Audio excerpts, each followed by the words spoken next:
चलिए दोस्तों, नमस्कार। 30 मई का दिन, रात्रि के 9 बज चुके हैं और शुरू होता है हमारा कार्यक्रम आज की बात आपके साथ। दोस्तों, इस कार्यक्रम से हम लोग मुलाकात करते हैं आपसे और कुछ बातचीत, चर्चा, विचार विमर्श, और आज भी हम किन्हीं विषयों पे आपसे बातचीत करेंगे। देश का माहौल अच्छा है और प्रधानमंत्री नरेंद्र मोदी जी पूरी ताकत से देश को आगे बढ़ाने का प्रयास कर रहे हैं और हमारी सेनाएं भी मोर्चे पर दुश्मन का मुंह तोड़ जवाब दे रही हैं। हमारे गृह मंत्री और प्रधानमंत्री जी देश के विभिन्न भागों का दौरा कर रहे हैं, राज्यों का, और वहां से अपने संबोधन में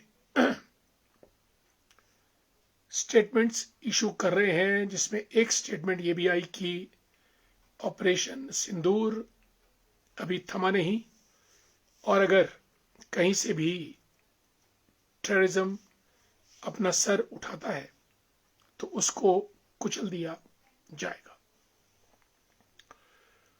और इसी बीच एक और सुखद खबर मिली कि भारत जापान को पीछे छोड़ता हुआ दुनिया की चौथी सबसे बड़ी अर्थव्यवस्था बन चुका है। ये हमारे लिए बड़े सुखद समाचार हैं और भारत की प्रगति का सूचक है, द्योतक है। इसी बीच हमारे मित्र सनी गर्ग जी जुड़े हैं हमारे साथ। सनी जी, नमस्कार, और कैसे हैं आप? और दयाल कैंतला साहब जुड़े हैं, दयानंद जी हमारे हमारे मित्र हैं। स्वागत है आपका, नमस्कार। सनी गर्ग जी, गुड इवनिंग, जय श्री राम आपको। और मनु जी भी कार्यक्रम में आ चुकी हैं, प्रधान हमारी मिझूड़ पंचायत की। दोस्तों, इसलिए भारत जो एक राष्ट्र श्रेष्ठ राष्ट्र का जो नारा है उसको अचीव करने के लिए आगे बढ़ रहा है। और मोदी जी ने यह भी नारा दिया कि सबका साथ, सबका विकास, सबका विश्वास और सबका प्रयास, यानी टीम इंडिया सबको इकट्ठे एक मंच पर आकर देश की प्रगति में जुट जाना है। युवा, महिलाएं, वैज्ञानिक, किसान, मजदूर, सीमा पर जवान, बुजुर्गवार, एंटरप्रेन्योर्स, बिजनेसमैन, सभी लोग। और इसमें युवाओं की सहभागिता बहुत ज्यादा है, क्योंकि आपकी जानकारी के लिए भारत की लगभग 65% जो जनता है, पॉपुलेशन है, वो 35 वर्ष से कम है। 140 करोड़ लोग में मेरा ख्याल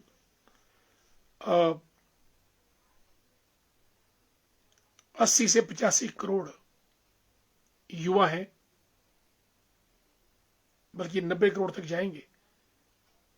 और ये युवा भारत बनाकर 2047 में जो विकसित राष्ट्र का सपना है भारत का, उसको पूरा करेगा। इसी बीच युगल जी जुड़े हैं, नमस्कार। और राजेंद्र ठाकुर जी, गुड इवनिंग। सभी दोस्तों को हमारा नमस्कार। लेकिन दोस्तों, युवाओं के साथ जहां जोश है उनको होश भी रखना है। लेकिन सरकार जब तक HRD में इन्वेस्ट नहीं करती है, ह्यूमन रिसोर्सेज मैनेजमेंट, तब तक युवा शक्ति अपना वो प्रखर पराक्रम नहीं दिखा पाएगी जो कि वो दिखा सकती है। यानी गवर्नमेंट को हेल्थ, एजुकेशन, एम्प्लॉयमेंट, एंटरप्रेन्योरशिप, इन क्षेत्रों में बहुत इन्वेस्ट करने की जरूरत है। शिक्षा पे भारत महज 2.5 से 3% ऑफ जीडीपी खर्च कर रहा है, जबकि विकसित देशों में यह आंकड़ा 6% तक जाता है शिक्षा पर खर्च। हेल्थ सेक्टर में हालांकि भारत अच्छा खर्च कर रहा है, लेकिन फिर भी बहुत कुछ करने की जरूरत है।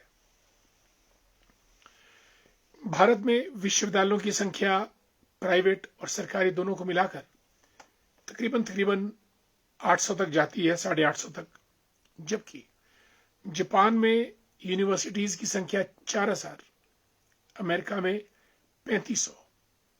इसलिए शिक्षा के क्षेत्र में भारत को बहुत निवेश करने की जरूरत है, ताकि जो हमारा नौजवान हो, पढ़ा लिखा हो, स्किलफुल हो, एंटरप्रेन्योर हो और उद्योग, सेवा, रोजगार के क्षेत्र में वो आगे बढ़े। तभी देश हमारा आगे बढ़ सकता है। और युगल जी के बाद हमारे राजेंद्र ठाकुर जी को नमस्कार। मनोज जी कैसे हैं आप? Good evening. नंदलाल भंडारी जी हमारे लेक्चर हैं, गुड इवनिंग। मैं ठीक हूँ, बढ़िया। आपकी खैरियत चाहते हैं। और Dhairya Bhandari the great, good evening dear. Parvati ji Kalihatti से जुड़ी हैं हमारे साथ, राम राम, जय श्री राम। चेतराम बबलू जी हमारे चुन्नी कड़हरघाट से हैं, लिखते हैं कि कोई भी मुश्किल थका नहीं सकती, रास्ते की रुकावट गिरा नहीं सकती। अगर जुनून है जीतने का तो हर भी हरा नहीं सकती, हार भी हरा नहीं सकती। वाह, बहुत सुंदर। और सुंदर शब्द, सुंदर संदेश, मोटिवेशनल। आपका बहुत बहुत धन्यवाद। ललित जी कैसे हैं आप? नमस्कार। हमारे मृणाल ठाकुर जी गुड इवनिंग, जय श्री राम। और संजय सूद जी रामपुर से नमस्कार। राज नेगी जी गुड इवनिंग। और हमारे मदन जी भाजपा के नेता हैं, शायरी से जुड़े हैं, आपका बहुत बहुत स्वागत कार्यक्रम में। रूपा शर्मा जी कांगड़ा से जय श्री राम, नमस्कार। दोस्तों, मैं जिक्र कर रहा था भारत का विकसित राष्ट्र का सपना 2047 का, जो देश ने अपने सामने रखा है। और भारत को ये साकार करने के लिए Singapore, south Korea, Dubai, America, France, Italy, Israel, England जैसे देशों के जो मापदंड है डेवलपमेंट के, उनको अचीव करना होगा या उनको अपने देश में लाना होगा, तभी हम लोग विकसित राष्ट्र का सपना साकार कर सकते हैं। और इसमें विज्ञान और तकनीक का सबसे ज्यादा महत्वपूर्ण योगदान रहने वाला है। साथियों, हम लोग खाद्यान्न उगा के, फल फूल उगा के विकसित राष्ट्र नहीं बन सकते हैं, लेकिन विज्ञान और तकनीक, साइंस एंड टेक्नोलॉजी के क्षेत्र में अगर हम लोग प्रगति कर लेते हैं तो भारत विकसित राष्ट्र बनने की दिशा में बहुत तीव्र गति से आगे बढ़ जाएगा। और अगर हम साइंस एंड टेक्नोलॉजी में पीछे रह जाते हैं तो अन्य कई देश हमसे आगे निकल जाएंगे। इसी बीच स्वागत करेंगे हमारे कृष्णा कश्यप जी का। नमस्कार, जुड़िए आप हमारे साथ। बहुत बहुत धन्यवाद आपका। पूनम कंवर जी भाजपा की नेत्री हैं, जय श्री राम। पूनम जी कैसे हैं आप? स्वागत है आपका कार्यक्रम में। और अशोक मचान साहब हमारे कॉलेज के मित्र हैं, गुड इवनिंग। Thank you. और नरेंद्र मेहता जी को भी नमस्कार and very good evening. Mehta साहब, कैसा चल रहा है? How are you doing in your new assignment? We wish the very best for you. और पुरुषोत्तम कुमार जी को भी नमस्कार। दोस्तों, साइंस एंड टेक्नोलॉजी में इसराइल ने क्या किया? इसराइल बड़ा छोटा सा देश है, बहुत छोटा, हिमाचल से भी छोटा है और पॉपुलेशन भी कम है, लेकिन साइंस एंड टेक्नोलॉजी में यानी रिसर्च एंड डेवलपमेंट, अनुसंधान में 6% ऑफ जीडीपी इन्वेस्ट करके उन्होंने नई नई चीजें, नए नए साइंटिफिक माइलस्टोन्स को अचीव किया है और देश को डेवलपमेंट के पाथ पर एक्सेलरेट करके आगे बढ़ाया जा रहा है। इसलिए अगर कल का भारत विकसित भारत बनना चाहता है तो बाकी सभी चीजें तो चाहिए, लेकिन अनिवार्य रूप से विज्ञान में जो प्रगति है, साइंस एंड टेक्नोलॉजी में, वो बहुत लाजमी है। भारत के पास ISRO, Indian space research organisation, DRDO, defence research development organisation जैसे संगठन हैं, department of science and technology, और a good number of established scientists। इसी बीच टीकम वर्मा जी गुड इवनिंग जुड़ चुके हैं हमारे साथ। ज्योति गुप्ता जी हमारे मित्र हैं सुन्नी से। ज्योति जी नमस्कार, कैसे हैं आप? जय श्री कृष्णा, राधे राधे। और शिवानी ठाकुर जी भी जुड़ी हैं। जय श्री राम शिवानी जी, कैसी हैं आप? Good to see you. Anita Sharma ji good evening, सबसे पहले पहुंचती है Anita ji. Thanks so much for being with us in a programme आज की बात आपके साथ। राजेंद्र रोहाल साहब शोगी से। रोहाल साहब नमस्कार, कैसे हैं आप? और संतोष श्याम जी ठ्योग शिलारू और फिर शिमला से जुड़ी हैं। रणधीर जसवाल साहब को गुड इवनिंग। ज्योति गुप्ता जी लिखते हैं कि सर, हर घर मोदी, हर घर फौजी। इट्स ए न्यू स्लोगन, जय जवान जय किसान, जो लाल बहादुर शास्त्री जी ने दिया था। इसलिए दोस्तों, हमको अपने बच्चों को, आने वाले बच्चों को जो है, उनको स्टेम में प्रेरित करना चाहिए। स्टेम एक प्रोग्राम है, science and technology, engineering, mathematics. जो हमारे ब्रिलियंट बच्चे हैं उनको साइंसेस में जाना ही चाहिए, क्योंकि विज्ञान का क्षेत्र असीम संभावनाओं का क्षेत्र है। आप सूर्य की तरफ मिशन लॉन्च करें, मिशन आदित्य, या Mangalyaan, Chandrayaan, Gaganyaan, nuclear explosion, hybrid seeds, road metalling की technology, whatever it is, if you apply scientific technique, चीजें अच्छी बनती हैं, क्वालिटेटिव बनती हैं और कम खर्चे पे चीजें हो जाती हैं। इसलिए विज्ञान पर, हालांकि क्षेत्र तो तीन ही है, या विज्ञान है, या फिर कॉमर्स है, या फिर ह्यूमैनिटीज है।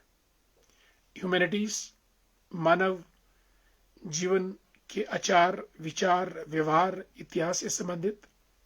कॉमर्स बिजनेस, व्यापार, अकाउंट्स, फाइनेंस से संबंधित। और साइंस एंड टेक्नोलॉजी इन सभी चीजों को द्रुत गति से ड्राइव करने की क्षमता रखती है। पल भर में सीन चेंज हो जाता है विज्ञान के द्वारा। और आप देख रहे हैं अभी भारत पाकिस्तान का जो युद्ध हुआ, युद्ध तो क्या जिसमें भारत ने अटैक किया टेररिस्ट कैंप्स के ऊपर, और जो पाकिस्तान ने भी किया, ये सारा automatic artificial intelligence guided battle थी। और ड्रोन्स के जरिए, रोबोटिक्स के जरिए, precision attack with the help of calculators, computers, artificial intelligence, robotics वगैरह वगैरह। हमारे मित्र घनश्याम वर्मा जी जुड़े हैं, नमस्कार और स्वागत। The great dashing straight forward batsman Kamlesh Sharma ji Majhiyor से अपने स्कूल का संचालन भी करते हैं। और पविता राम राम, जय श्री राम आपको। Dear Amit, how are you? Ram Ram Amit ji, कैसे हैं आप? नरेंद्र शर्मा जी को भी प्रणाम, हमारा करसोग की वादियों से शिमला में रहते हैं। और बलबीर वर्मा जी हमारे फॉर्मर बीडीसी मेंबर और फार्मर एडवाइजरी कमेटी के भी सदस्य हैं। Engineer Shubham Sharma, a great cultural scientist और भाजपा के नेता भी हैं। प्रवीण कंवर साहब, मुलाकात हुई थी कल गनाटी में तिरंगा यात्रा के दौरान, नमस्कार, स्वागत है प्रवीण कंवर जी आपका बहुत बहुत। तो दोस्तों, मैं विज्ञान के बारे में इसलिए जो हमारी नई जनरेशन उनको स्टेम में डालना अनिवार्य है। Stem means science and technology, engineering and mathematics. इसका ज्ञान बहुत जरूरी है। सत्य नडेला माइक्रोसॉफ्ट को चला रहे हैं, सुंदर पिचई गूगल को, ये सब टेक्नोक्रेट। साइंस एंड टेक्नोलॉजी को पढ़े हुए, इंजीनियरिंग में महारत, तभी ये लोग इतने बड़े बड़े कॉरपोरेशंस को ड्राइव कर पा रहे हैं। इनोवेशन, इन्वेंशन, डिस्कवरी, यही कीवर्ड आने वाले दौर में होंगे। और जिस देश के पास साइंस एंड टेक्नोलॉजी की कमांड होगी, उसकी नो हाउ होगी, वही देश आगे बढ़ पाएगा। हेमंत शर्मा जी को भी नमस्कार, लिखते हैं कि ओके, कोटि कोटि नमन, आपको भी नमस्कार। दोस्तों, आज 30 मई का दिन, आज अंतर्राष्ट्रीय आलू दिवस है। बहुत अचंभे करने वाली बात है कि सब्जियों के नाम पे भी अंतर्राष्ट्रीय दिवस मनाए जाते हैं। अंतर्राष्ट्रीय योग दिवस भी है 21 जून को। अंतर्राष्ट्रीय अहिंसा दिवस भी होता है 2 अक्टूबर को, गांधी जी का बर्थडे। और इंटरनेशनल पोटैटो डे, ये आज के दिन 30 मई को मनाया जाता है ताकि आलू उगाए जा सके, आलू खाए जा सके और आलू से नए नए प्रोडक्ट बनाए जा सके। International potato day.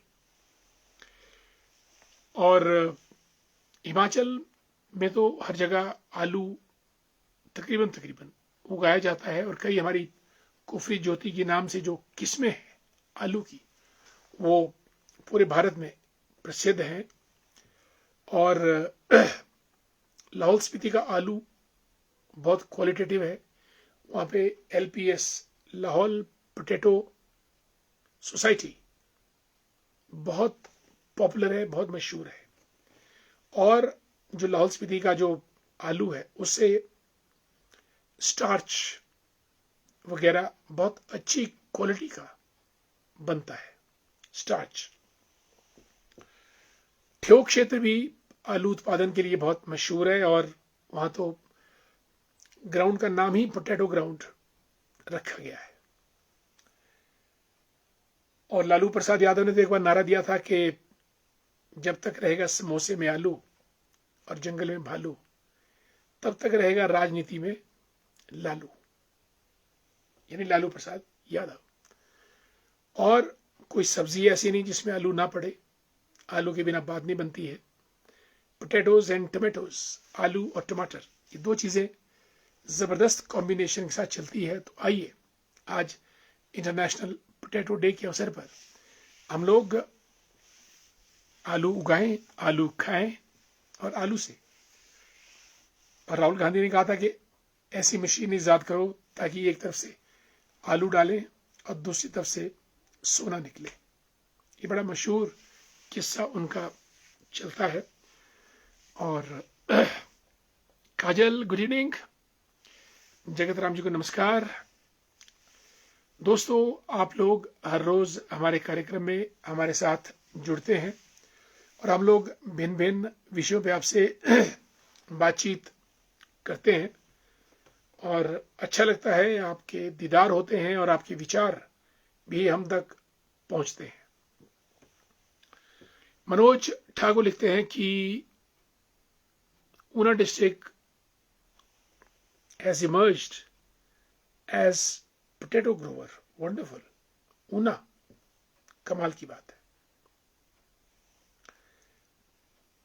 आलू हर जिला में होता है, लेकिन जैसे मनोज जी ने कहा कि ऊना आगे बढ़ चुका है आलू उत्पादन में। तो आज इंटरनेशनल पोटैटो डे के अवसर पर पूरा ऊना जिला को हमारी तरफ से हार्दिक बधाई और शुभकामनाएं।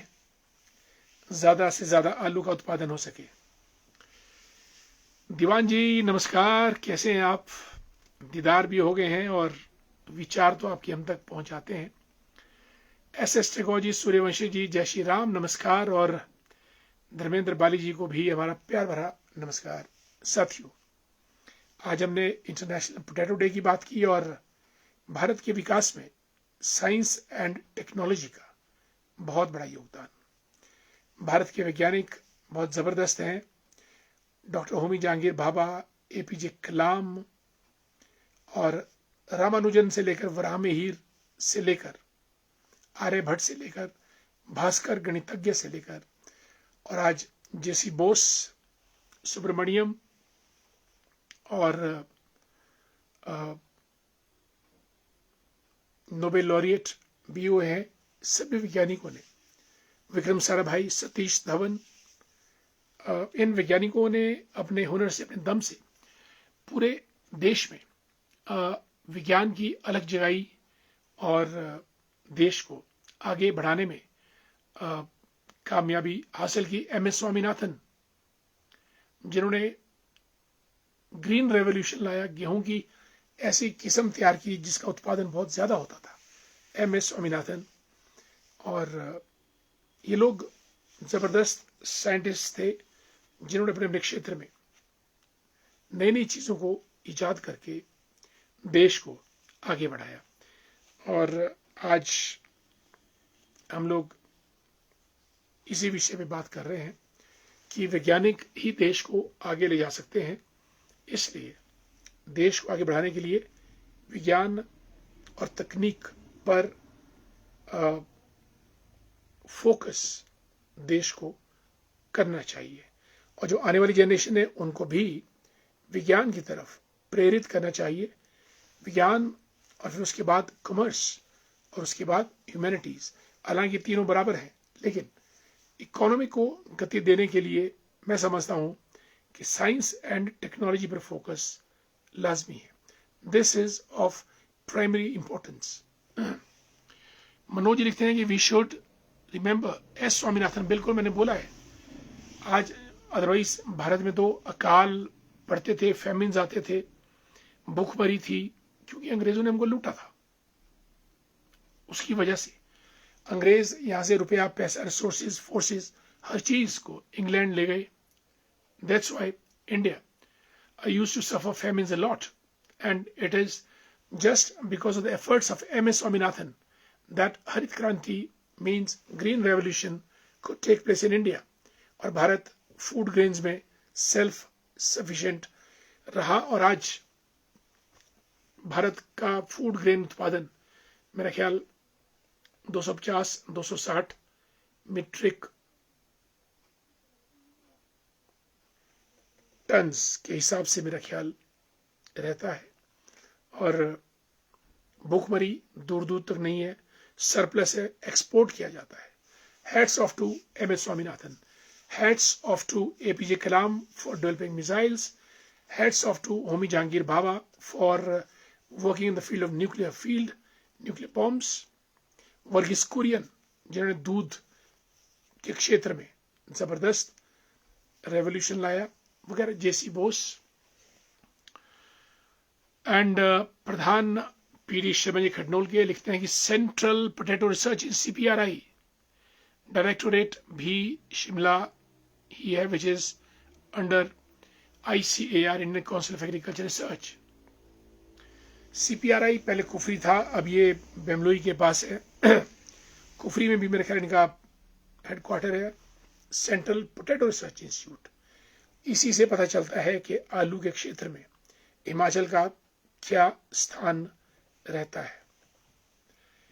आइए आज इंटरनेशनल पोटैटो डे 30 मई के अवसर पर आलू उगाएं, आलू खाएं, आलू से नई नई चीजें बनाएं। दोस्तों, आप लोग जुड़े, आपका दिल की गहराइयों से बहुत बहुत धन्यवाद। आपने अपना कीमती समय निकाला और कल फिर हम कार्यक्रम में दोबारा आपसे मुलाकात करेंगे। तब तक के लिए हमको इजाजत दीजिए। नमस्कार, जय हिंद, जय भारत।